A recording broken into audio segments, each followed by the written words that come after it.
Olá, tudo bem? Eu redesenhei aqui, né, a questão, onde a gente tem aqui a parede AB e aqui a parede CD, onde vai ser colocado um espelho aqui, né? E o intuito desse espelho é que ele seja colocado de forma que a gente consiga ver a parede inteira. E nós queremos saber qual vai ser o tamanho desse espelho que vai ser desenhado aqui, né? Para que seja possível a gente conseguir ver a parede inteira lá atrás. Uma coisa que é bem comum de acontecer é você pensar assim, ó, aqui é 6 metros, tá na metade, então é 3 metros para cima, 3 metros para baixo. Tem que ir aqui metade, metade, dá 3 metros de espelho, mas não é bem assim, tá? A gente sempre tem que seguir o princípio da reflexão, que daí você vai ver que vai dar uma resposta diferente de 3 metros. O que acontece na reflexão? Aqui eu vou ter o meu raio de luz vindo lá do ponto mais extremo, né? Porque se eu quero conseguir ver a parede toda, então me interessa que eu veja até os pontos mais extremos.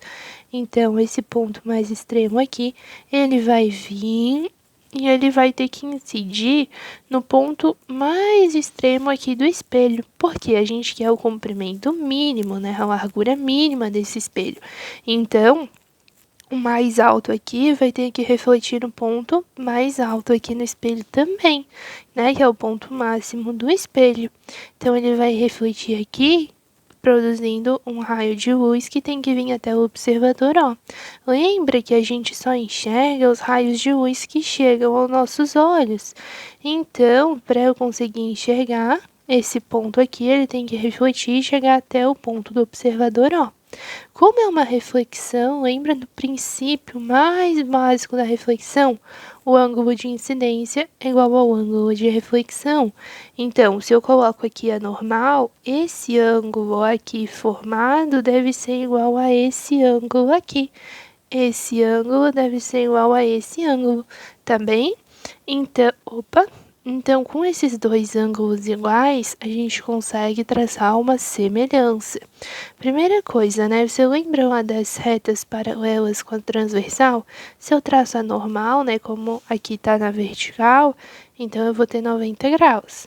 Então, essa daqui vai ser paralela a essa reta aqui, que também tá na horizontal.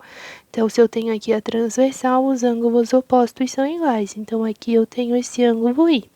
A mesma coisa aqui, ó, se eu vier e traçar uma horizontal aqui, essa horizontal vai ser paralela a essa, então esse ângulo vai ser igual a esse ângulo, os opostos da transversal.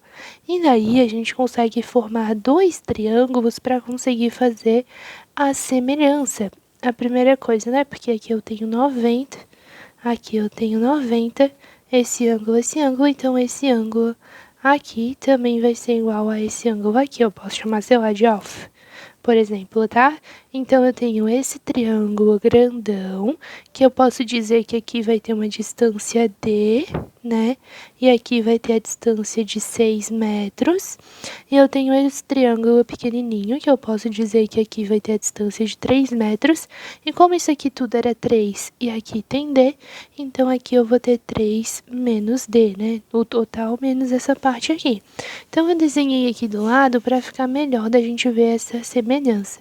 Primeiro triângulo lá de cima, com 6D e o ângulo I aqui, o ângulo 90 aqui e o ângulo alfa aqui. E aqui o triângulo I, 3 aqui, 3 menos D.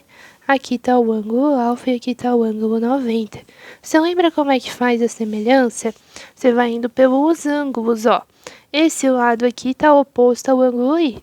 Então, D, daí eu tenho que vir aqui e ver o lado que está oposto ao I também, 3 menos D. Então, D está para 3 menos D, assim como o 6 está juntinho do ângulo I, tá vendo? Então, aqui eu tenho que ver o ângulo que tá, o lado que está juntinho também, é o 3.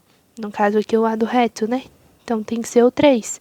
Então, D está para 3 menos D, assim como o 6 está para 3, assim como esse lado estaria para esse aqui também, tá? 6 dividido para 3 dá 2. Então, D dividido para 3 menos D é 2. Passa aqui multiplicando, né? 2 vezes 3 dá 6. 2 vezes D dá 2D. Como tem o negativo, conserva. Passo aqui somando D mais 2D, 3D, é igual a 6. Passa dividindo, 6 dividido para 3 é 2. Então, a distância é de 2 metros, tá bem? Então, o que que eu vou saber? Essa distância aqui vai ser igual a 2. Então, 3 menos 2 dá 1 metro. Logo, o meu espelho pode ter 1 metro para cima e 1 metro para baixo, totalizando 2 metros de espelho. Então, a largura mínima desse espelho vai ser de 2 metros.